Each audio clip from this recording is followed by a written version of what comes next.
Today we will talk about overcoming the fear of, like I'm not good enough, and if I fail, I will not be loved, respected or liked, right? Which is ultimately, those two fears that drive a lot of our, behaviors, but also a lot of the fears that block us, right?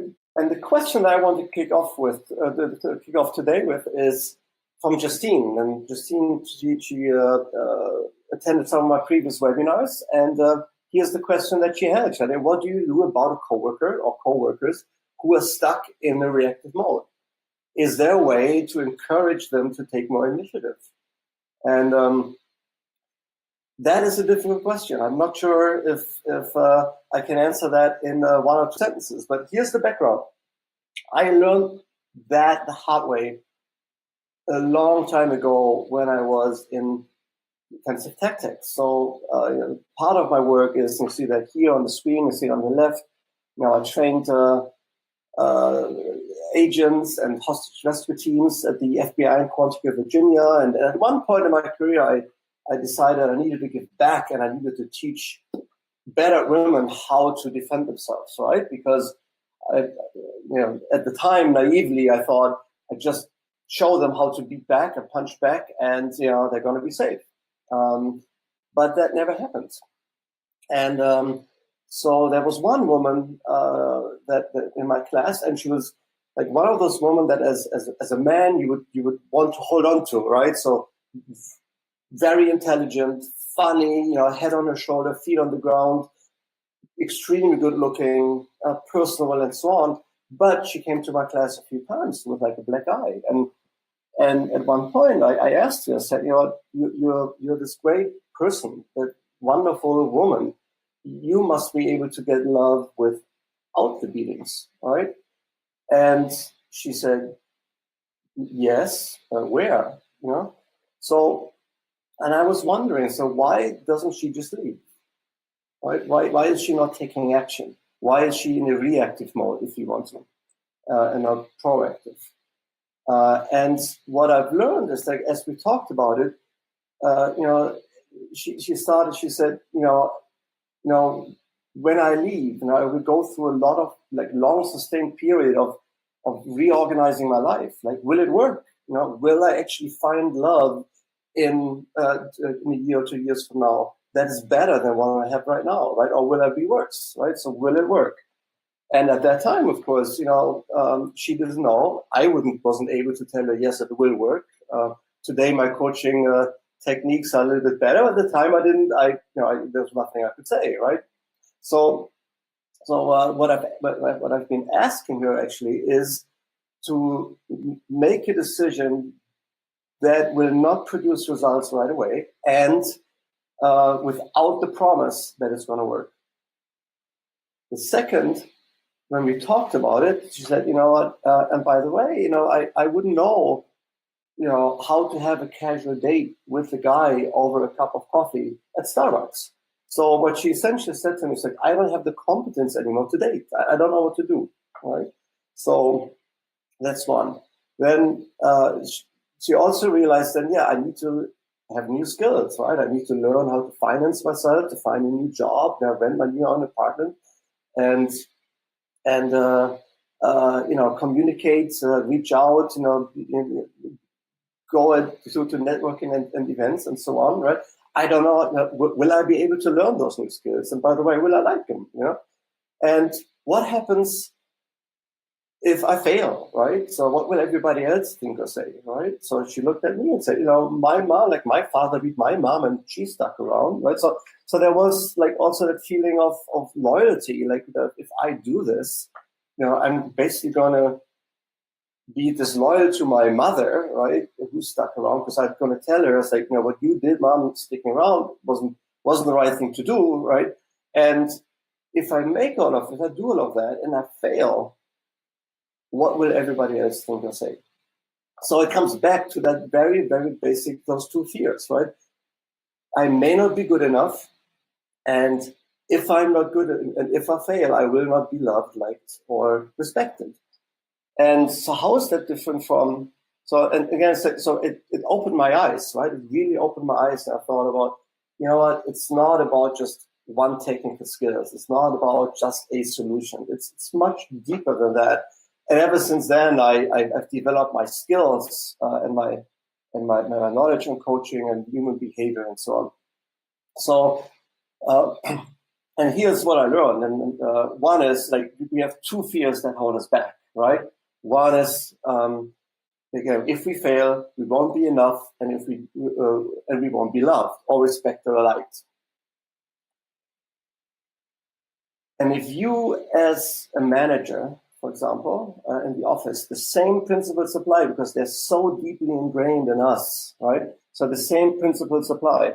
If you, as a manager, go to your team, and it always breaks my heart when I see department managers, they go and they have these ideas and visions, and then they tell their staff, like, this new technology and that automation process and you know, or you know, the new operational structure, whatever it is, and at best they get the glare, right? So, like, what were you thinking, right?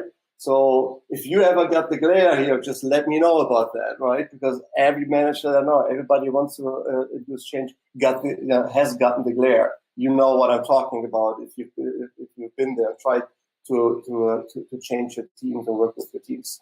So, and there are really two forces here that are at play, right? So when that happens, so you get the glare, and then you still push it through with the best of intentions. But then again, you say, maybe we're going to automate our processes. You in that same situation that I was about 25 years ago, and Sigabi has just joined here, right? You've been there when we taught women how to defend themselves, right? So so the best, so you need to address those fears, right? Those fears are, it's like, there's no promise that it's going to work.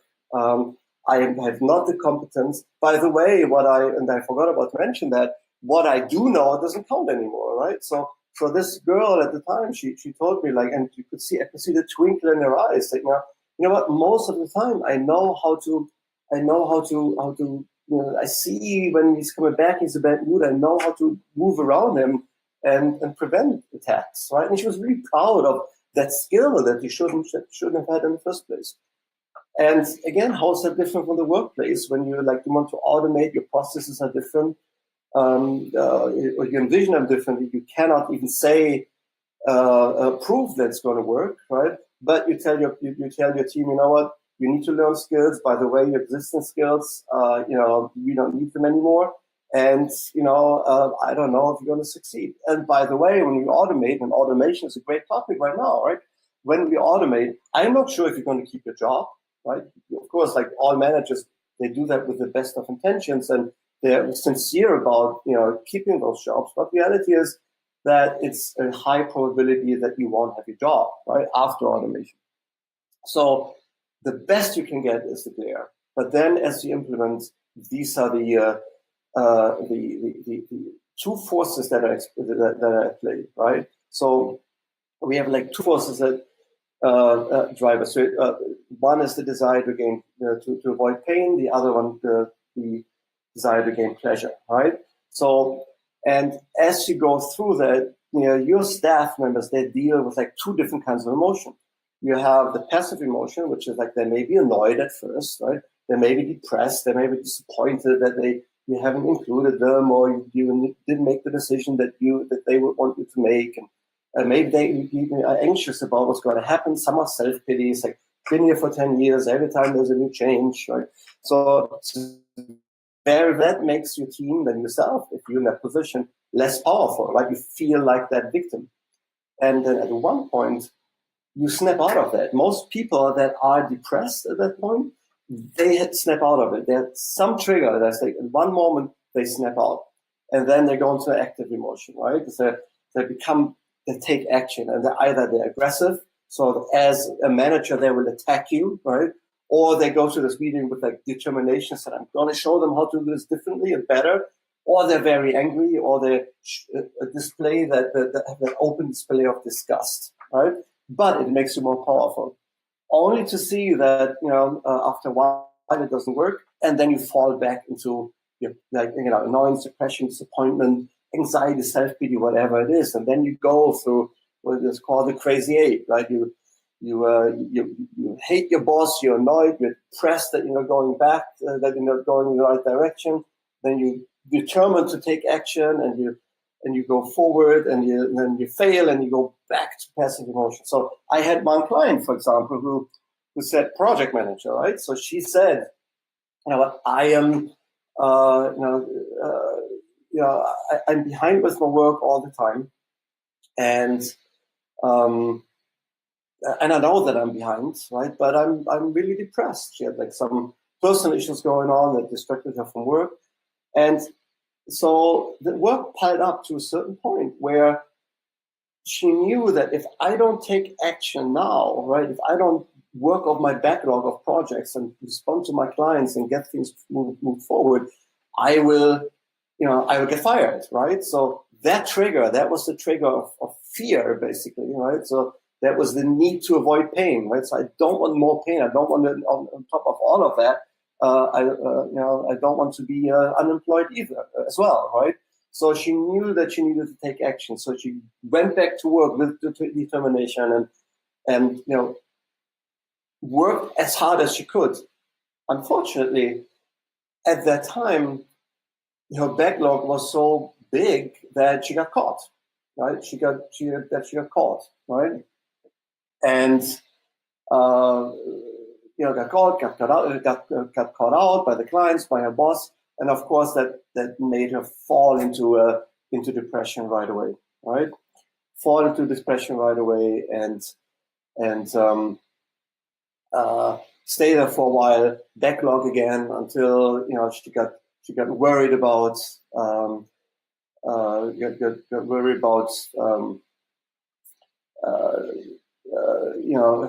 her job, and then fell back into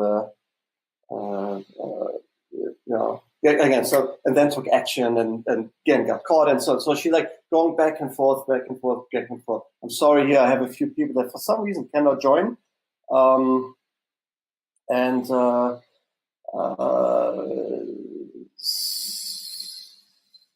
I will address that later. So here we are. And so the question is, what's the solution, right? And here's the solution to it. And it's my 5-finger approach, right? So where you check on your team. First thing that you need to do is you need to check on your team and think about exactly what I just said, right? What are your anxieties? Like, why are you what are your worries? I know that we have this change, and I want you to be more proactive about it. I know I cannot give you all the answers right now, but get a few. Where are they? What are their fears about their job security, about their competence, about not being able to use what they already know, right? And most managers fail because they're not taking that check. So first one is really the thumb. Give them what is the heat there, right? If you want to, right? How is everybody feeling, right? The second is you point, right? You point to a new direction. Yes, say here's okay, now I feel like here's a different solution. Here's a new direction, and then the middle one is the middle finger. Again, I cannot show that here because we may have children watching eventually, but you know what I mean, right? Say you need to disrupt their behavioral pattern, this pattern that I showed you earlier, right? So when they come to a meeting and determined to give you shtick, right, and tell you why you can't do this, right, only to get beaten down and go back in depression, and then until it clicks again and they come back and they get angry at you and attack you, right? You need to disrupt these behaviors, and so there are techniques that you can use, like strategic intervention is extremely successful for that. But that's by and large what I need to do. And then you have the ring finger, right? So you need to marry it. So unless you marry your plans to something higher than yourself or the individual, you're not going to have the success that you envision for yourself. right? So, for example, I have this conversation right now when we are about 2 weeks into the new year, and by that time, most people have already given up on their New Year's resolutions. And why? Because you want to lose weight, right? Weight loss takes a long time. I cannot guarantee you when you start out whether or not your diet is going to work. And you will see the results maybe in a few months from now, or a year or so, but not next week. At the same time, you come home from a hard day of work and you have a bottle of wine there, right? And that relaxes you and calms you down. So that immediate pleasure, right, will always prevail. So if you don't then marry your goal to something higher than yourself, you will fall back to your crazy eights, right? Whatever your crazy eight is, you will fall back. To give an example, right? So a friend of mine got diagnosed with a heart blockage, right? A few months ago, and he has a young child, and he said, you know what? I really want to be around my children, my kid for a while, right? So that's the higher purpose, that marrying it. So the motivation to stay on a diet, lose weight, become fit was higher than himself. It was the motivation to be there for the children. So find something like that for your team as well.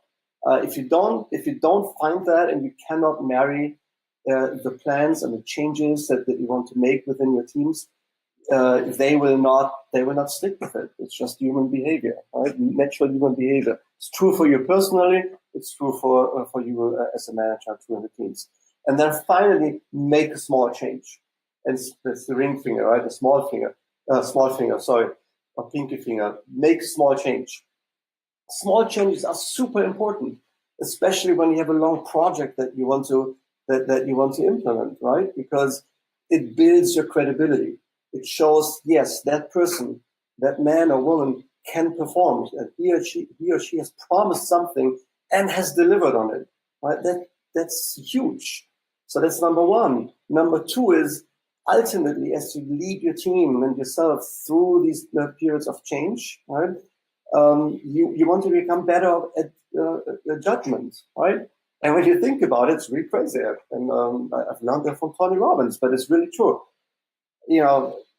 Good judgment is really a result of experience, and experience is a result of bad judgment, right? So it doesn't really make a big difference, whether you succeed or fail in the beginning. It is super important that you start making the decision, because you're going to get better at it eventually, right? So keep that in mind.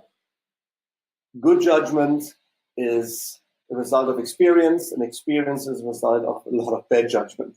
So that's why those things also need to be small. You make a bad judgment on a small, minor issue, not a big deal. But every success that you can celebrate with your team will move the agenda forward. So that's really it, right? So keep thinking about it, about the 5 fingers here, and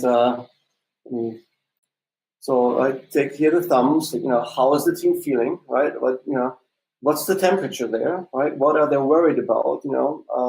Understand their world, right? So don't start with your world and say, you know what, I get it, but here's my plan, and I want you to go with it. If you do not understand the world and you do not take the time, you're not going to get anywhere. It's the most important thing. Franklin Covey, when you take the 7 habits of highly effective people, the first principle is try to understand before seeking to be understood. And that's the same here, right?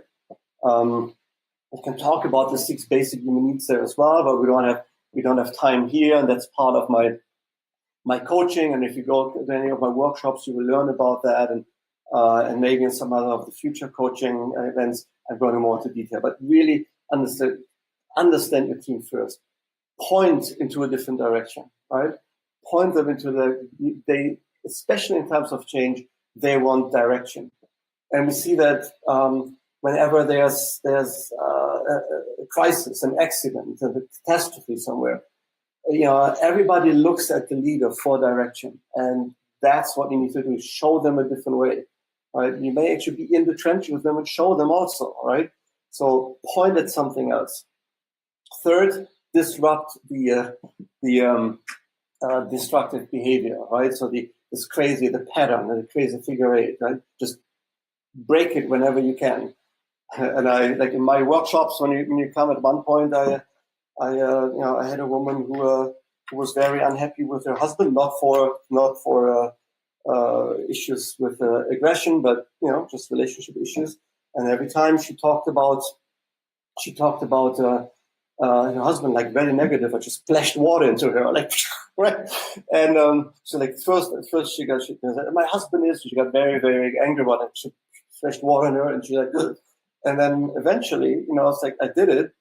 She started laughing, right? So, and then I changed that behavior from we talked about a husband being angry to talking about a husband and laughing. And then, that gave me the in order to help her move forward and make changes. Another example is classic example in relationships, right? So, woman and husband, wife really upset. The husband takes off the socks at night, leaves them right in front of the TV, never picks them up. And and then I talked to this woman, and she said, "Yeah, I know this guy is this. My husband is disrespectful, and just leaves him there. If he would respect me, he would put it back into the hamper and all of that. Instead, he leaves him there." So I asked her, "What do you do?" Well, I get really annoyed. Well, it's the passive aggression that we talked about earlier. I get really annoyed. And then I lash out on him. So that active emotion, aggression, I lash out on him. So I go and said, my question was, does it work? And she said, no. So, okay, so maybe that's time to do something else. So I asked her, I said, well, from now on, just leave him there. Don't say anything. And first of all, you need to change your mindset, right? So if you think in your head that your husband does that because he doesn't respect you, then of course, you will be upset. Nothing, by the way, nothing that anybody ever says will upset you. I'll give an example with where I was with the defense tactics, right? Like some of the defense tactics teams, right, that I work with, they call me like really, really bad names, like a bad MF, and doesn't bother me a bit, right? Because it's in that context is the highest level of compliment that they could give me, right? If that happens outside of the street with a stranger, I may have a different feeling response to it, because my thought is that person wants to insult me. So it's never ever what a person says that makes you upset. It's the story that you make up in your head. And if you think that your husband leaves your socks there to show his disrespect, of course, like everything that man does, you will interpret it that way, right? So change your mindset about it. And from now on, just think about he's just taking off his socks, right? And leave him there. And eventually he will pick him up. And whenever he picks him up, just give him a hug. So you have a totally different connotation, right? Pick up the socks, hug. Picks up the socks, hug. Pick up the socks, hug. And sure enough, after 3 weeks, it was not an issue anymore. Another example that you might, again, so disrupting the patterns, right? Another example that you might find interesting, typical husband and wife situation. Husband comes home and from work, wants to have a night out with his wife. They get in the car, and as soon as they sit in the car, wife starts talking about the kids and the finances and the house and all of that. And he sits there and says, you know what? I really just wanted to have a good time with my wife. And the moment we sit in the car, she talks about problems. I have problems all day. I really just want to have a good time. Now, I may want to talk about this later, but not right now.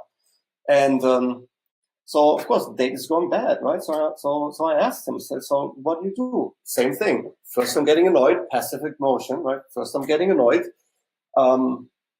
And then, I get passive aggressive, right, in the meeting, right, in the date rather, over lunch, and then again I get passive aggressive, and then I get annoyed, and it goes back and forth, and then I lash out on her and give her a hard time that she needs that we're not having fun. And at the end of the night, we did not have a great night.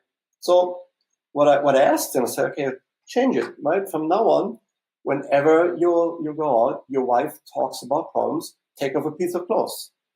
Now, until you're naked, if need be, right? So even in public, just take off a piece of clothes. You know? And he loved it. Said that's great. So and he started doing it. And sure enough, after 3 weeks, they were able to go out and have fun.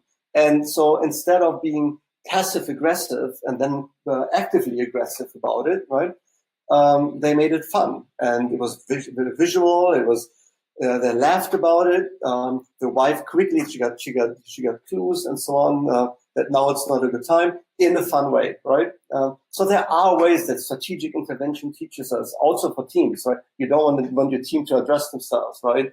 Otherwise you get reported to HR. But there are ways that you can incorporate to break those destructive habits in your team, but particularly find different responses that get you out of that crazy eight that we talked about earlier. So check how your team is feeling, point in a different way, interrupt that pattern, and then marry it to a higher goal, right? So that may be, yes, your company profits. That may be that, hey, you may be able to use fear and say, if we don't do this, we're going to lose our job, right? Which a lot of managers do. It's not the most effective way of doing it, but that can work, right? It's not my preferred way either, but you can. You can tie it to whatever it is, company shares, health, social accountability, right? About what your product or your service does in the community, and which is maybe one of the reasons why your team member has joined your team. So marry to somebody higher than yourself. If you have your own plans, then your New Year resolutions, for example, if you don't marry them to something higher than yourself, you're not going to succeed. And then finally, make small changes. Making changes and making decisions is like a big muscle, right? So it's like training a muscle. So the more you go to the gym, the stronger you get. Same with decision making. The more decisions you make, the stronger you become, and the better your decisions will become. But start with small changes. Build that credibility with your team. Also, your brain does not differentiate between small changes and big changes, right? So you have a number of small changes. Your brain thinks, that's great. And then what happens is that your brain will figure it out, because you start to rewire it to be focused on solutions that work, and you stay away from those that don't work. Right? Very, very important. And one of the questions I always ask people at this point is, like in my workshops, and that's a huge breakthrough, right? After I went through all the exercises that we're not going through right now, but in the workshop, I asked them, who here, have you ever made a decision in your life that has changed your life completely, for better or worse? Have you ever made a decision that changed your life completely? And of course, like almost all hands go up, right? Especially like once you pass 20 or so, all hands go up, right? So my second question then is, when was the last time you made such a decision? And nobody raises that. When I said 5 years ago, almost like all hands go up, probably down. Sorry, all hands go down. And the challenge here is that we are not making those decisions anymore. We stopped. Right? We stay in that crazy figure eight where it's okay. It's kind of like, this is what life is. This is what marriage is, and I just need to come to terms with that fact. And then we get a little bit more aggressive and show behaviors that are actually destructive to the marriage, but we do it with best of intention. It doesn't work, and we fall back into self-pity and depression and so on. And so it goes, and it gets worse over time. So make these decisions to break your patterns. Make some decisions. And there's one thing that I learned, and that's also true for your team, right? For your team is Everything in life either grows or dies. And your team either grows or your team dies. And when your team dies, then you can do whatever you want. You're not going to put them, so Justine's question, you're not going to put them into a reactive mode, right? Because they're stuck in that crazy figure eight, and you need to use a 5-finger approach to get them out of that. I hope that answered your question, Justine. Yeah, let me show that with you again. I hope that answered your question about these guys here in the very beginning. This one. Now, what do you do about coworkers who are stuck in reactive mode? Is there a way to encourage them to take more initiative? Yes, there's the 5-finger approach. Okay. Any questions? So I'm looking here at at my comments. See a lot of people have joined. I'm not seeing comments. Okay, here's one. That just came in here via email. This one. The question here is, let me read that real quick. The question here is,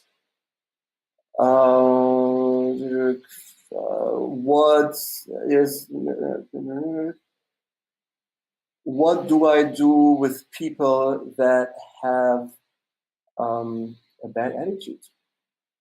Well, that's a good question, right? This always comes up at this point. What is, how do you break a bad habit, right? How do you break a bad habit or bad behavior?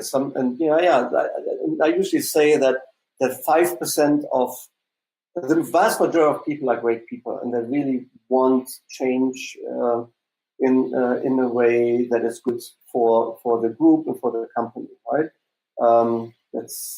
That is my experience, right? Yes, 5% of people are just not good people, right? For whatever reason, they're not born good, and you cannot change that either. But when you think about operations, here's really what happens, right? So in operations or in your companies, you have vision and values, and then you have results. And the quality of the results is really determined by this blue box in the middle, right?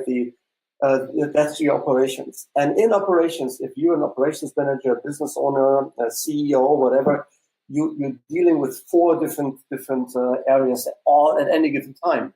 Your task and workflow processes, how you do work, what technology you use, what policies, what kind of compliance you need, and so on. You deal with a formal organization, which is your HR policy, your progression planning, your payments, your salary scales, and whatever. Right? Your employee handbook is part of that. Then you deal with people, the age group, the education, diversity, and all of that. And finally, you work with your informal organization, which is all the unwritten rules in your company, right? So the rules that you have not written down, such as, for example, I have organizations I work with where working overtime is frowned upon, right? Because it means that you cannot get your job done within an allocated amount of time. In other organizations, it's expected of you that you pick up your phone on a Saturday evening, right? And those are often expectations that are not written down. That just the group has formed those informal sets of rules. Those unwritten set of rules. So that's your informal organization. Very powerful, by the way. That's also where many of the decision makers are, right? The people that everybody turns to, that they're often people without authority, but everybody turns to because they're being regarded as a specialist. And then, this session here, this coaching session here, is really focused on the people and a little bit on the informal organization. We're not talking about the task and work processes today, and we're not talking about the formal organization, right? So when you talk about people, you need to understand how the mind works for you and for them. So the mind really has like 3 parts, right? It has the cognitive, which is basically what you know. and your skills and experience. It has the affective, which is how you relate to other people, your value system, what drives you, your motivation, all of that is an affective. And then you have the cognitive. And the cognitive is really like how and why you initiate action.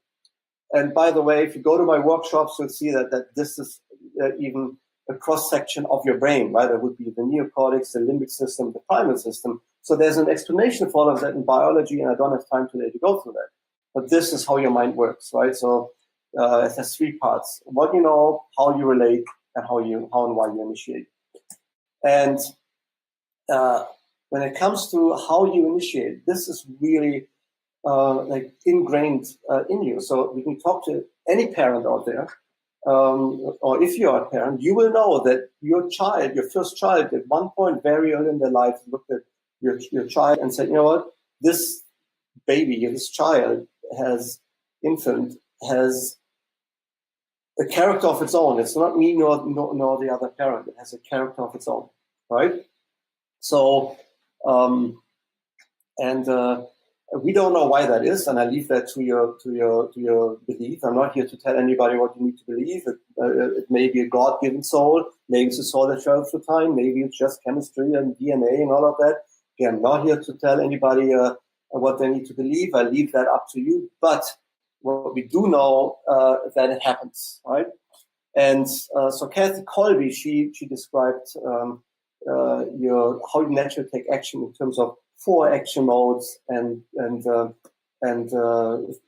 3 zones per action mode, resulting in 12 strength. And don't have the time to go into that much right now, but let's take the follow through. This is the blue one here as an example in the middle. So if you're naturally good at shortcutting, right, you cannot be at the same time naturally good as systematizing everything, right? So you either shortcut a system or you design it well, right? You cannot do both good at the same time. Same with like how you deal with information, right? So if you're good at simplifying, you're the person that I want that to write an executive summary, my marketing message, my headline, right? If you're a person who strategizes, that means that you're really, really good with dealing with a lot of data and then deriving a strategy from that. You can't be naturally good at both. Right? You can't be naturally good at both.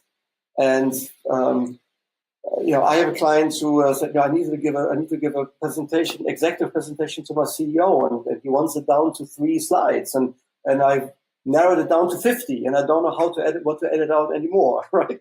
So that's where she needed help. But you can't be naturally good at both. And in your team, you need that diversity, right? You need, for example, the people that can build those great workflows that are compliant with regulation and so on. But then every project goes wrong at one point, right? And then you need the people that can say, you know what, I find a shortcut, I make it happen. In the face of adversity, I will find a solution, I will make that happen. But naturally, you cannot do you cannot be good at both. So based on that, the performance issues that you find in your team are either missing skills, knowledge, or judgment. On the effective level, it's low motivation, incompatible values, desires, and behaviors.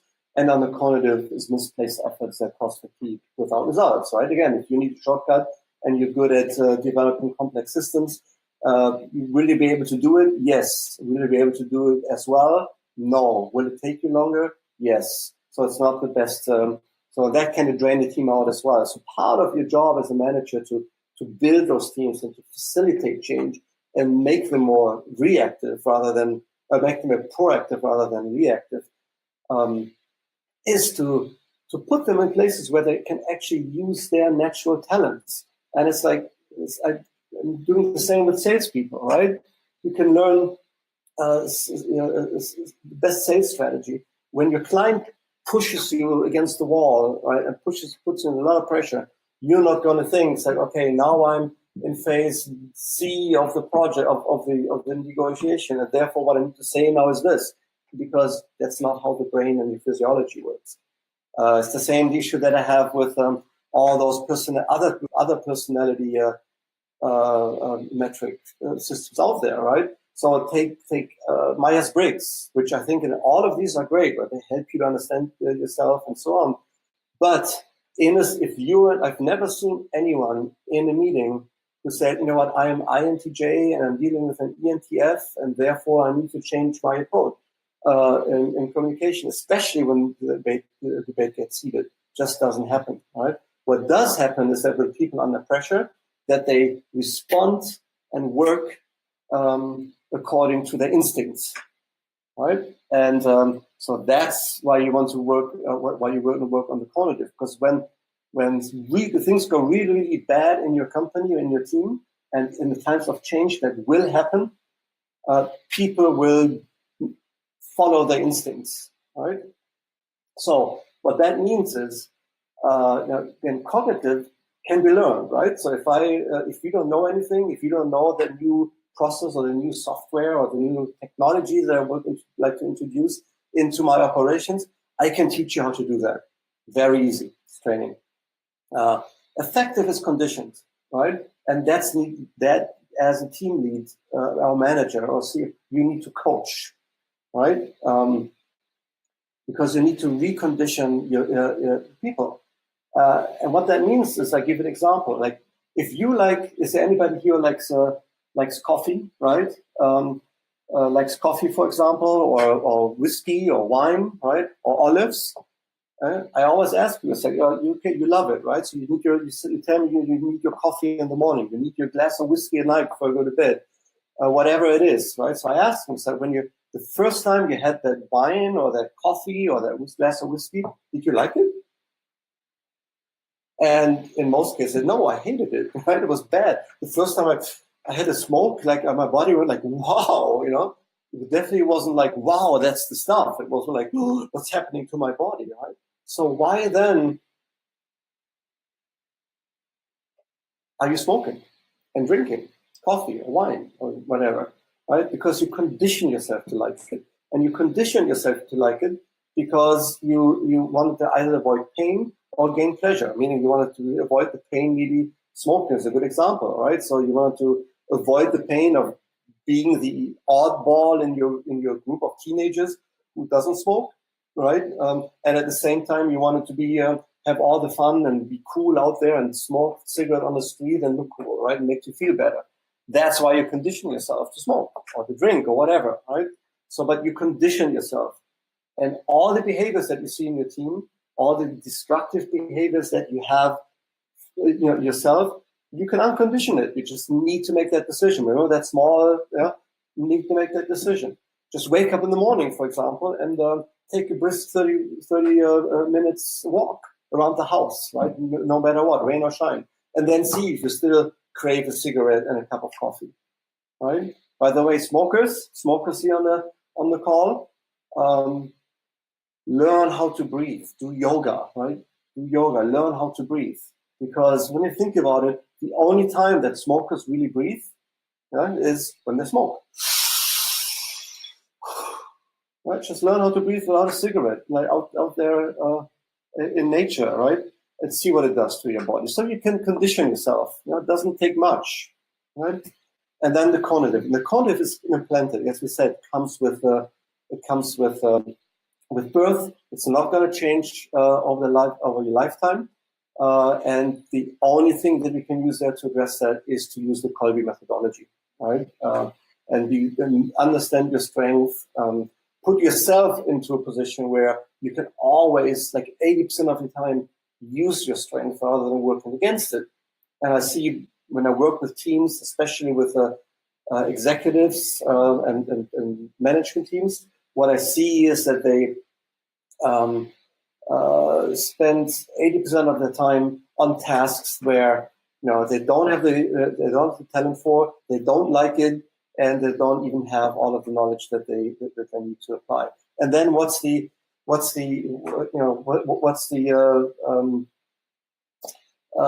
benefit to the project or the client? Zero, right? So you need to look at all three and then make sure that your team is really well aligned, that they can use all the knowledge that they have, that they like what they're doing, and most importantly, that they can work in a way and get information in a way that they can do their best. So yeah, to that question, so what do you do with people that are on the effective level are not so great?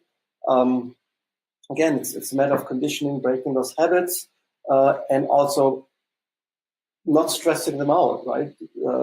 Giving them information in a way that they can act and put them in a position where they can use their instincts. And that's on the cognitive and Colby. So long explanation to short story. I have a few other questions here. Can you overcome it and push yourself? I push myself through all of those. Some tasks kill me, so boring. But you can overcome it and push yourself to do it. Good question, right? So especially when you're a small business owner, you will always have to do things because nobody else does it, right? So again, Gavi, I saw you here earlier, right? So I remember when you started your studio there in Munich over 20 years ago, I think. You cleaned the toilets, right? Because nobody else did it. Of course, now that you're successful, nobody remembers that anymore, right? But Gabi and I, we pulled out the carpets from the studio, right, and brushed and cleaned the where you put in your clothes, right? Is that the best work? No, right? But sometimes you got to do it because nobody else does it. If you're a small company, nobody will buy toilet paper, nobody will change the lights. So that's just so those are extreme examples, but also on the task level, on the service that we provide, that does happen. You just have to do it. The idea here is that there's an exercise called Commitment Clarifier. If you go to my website, you go to shop, you can find it. It's Commitment Clarifier. Where you have this continuous check every day. So what I'm doing, do I have the talent? Do I like it? Do I have the knowledge? And then depending on the outcome, you just make 3 decisions. Either you do it yourself because it keeps you in the zone and you want to stay in the zone, or you delegate it to someone, right? Because you shouldn't be doing it, or you need to dump it. And business owners, as well as managers, become much more effective when they're in the zone, because there we wire the brain in a way that they find ways that energize them, and the energy gets infused into the team, and they just get better at it all the time. But what you need to do is make a small decision as much as you can. Okay, thank you for that question. I really like that. Anything else? Any question here? We're almost here also at the end. So I'm going to say a few things. If you have a question still, just put it in here and I'll check for it. So thank you very much for your attention. I hope you've gotten something out of it. So the Kolbe assessment, if you wanted to do them, go to my website. Actually, I made a mistake here. Go to that one, and you will get access to the Kolbe A assessment. If you have questions, email me at andrew@teamlawless.com. And if you want to look at like previous recordings and some of the materials that I'm using, I update that all the time in terms of new videos, but also workbooks that you can download and events that I'm going to give. Go there, check that. Get on my mailing list to stay in touch. Follow me on Facebook. For those here who have joined me who are not yet connected with me, just follow me on Facebook. And so we have a few events coming up. January 20th, if you happen to be in Ireland or want to come to Galway, Ireland, we'll do a whole day of like Be Your Best in 2018. That's everything that you heard here today. Really, like we do this very, very in-depth, and you will leave that workshop like totally energized and emotionally charged for lasting change. So that happens to be, if you want to come or you live in the Galway area, please join us. Then the following week, I think it's the 23rd, going to work with Content Wrangler, Scott Abel, of those who know him, Content Wrangler. We will talk about the 5 steps of creating winning teams. Again, it's similar to to today's presentation with some new twists. And the people that know me, that have been at my workshops, know that my workshops are, the core is very similar, but there's something that I'm saying or something that's happening that's only happening at that session. So then go to teamlawless.com. You have my calendar there. Also, if you wanted to have a follow-up one-on-one, you can book it right there. Just go to teamlawless.com. On the front page, you can do two things right now. You can sign up for the workshop in Galway, and you can sign up for a free initial consultation with me. It doesn't cost you anything. And it's not going to be sales pitch. Those who know me know that I like to convince with the difference that I make in people rather than with sales pitches. So, but book that time. I'd be happy to, as a thank you for your attention here. I'd be happy to spend an hour with you and discuss your specific issues. Thank you very much, and have a good rest of the day. Or I know we have somebody from Australia. Good night. If you wake up on the East Coast right now, good morning, and make it a good day. Okay? Thank you very much. Bye.